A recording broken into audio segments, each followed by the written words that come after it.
Welcome to part 2 of our 6-part series.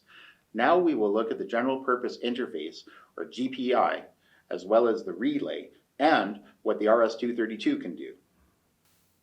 The M8080D includes 2 GPIs that are used to control the input-output priority, viewed all outputs of channels 1 through 8. These inputs work as contact ends. For example, they can be used for muting, controlling the volume of a connected device through a contact trigger, priority paging, or initiating a door strike from a VoIP phone. Over here is the relay output. The purpose of the relay is to complete actions initiated by the contact in on the GPI port. This can be, for example, a door strike or activating a strobe light. Dry contacts where on and off status can be individually controlled in the system menu.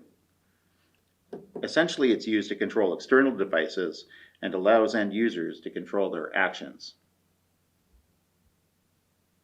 Just below the relay port is the RS-232 port. The RS-232 port is used by system controllers for automation.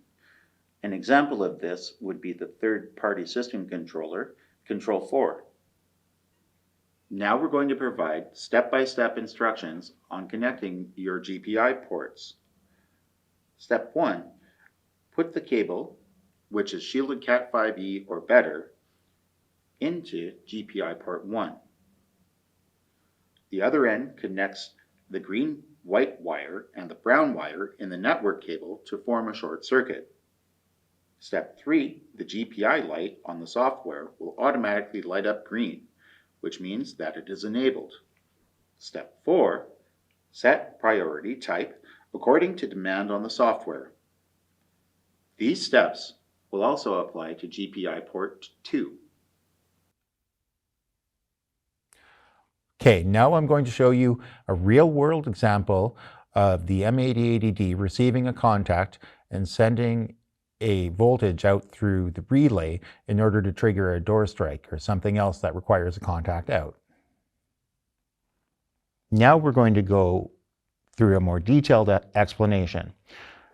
Starting from the SIP module, we take the contact out 1, which is the white-green wire, and the contact out, which is the ground, from the brown wire. Only 2 conductors in the Cat5 cable are used, and they are the ones I just mentioned. The other end of that cable is here. Plug into your GPI port number 1.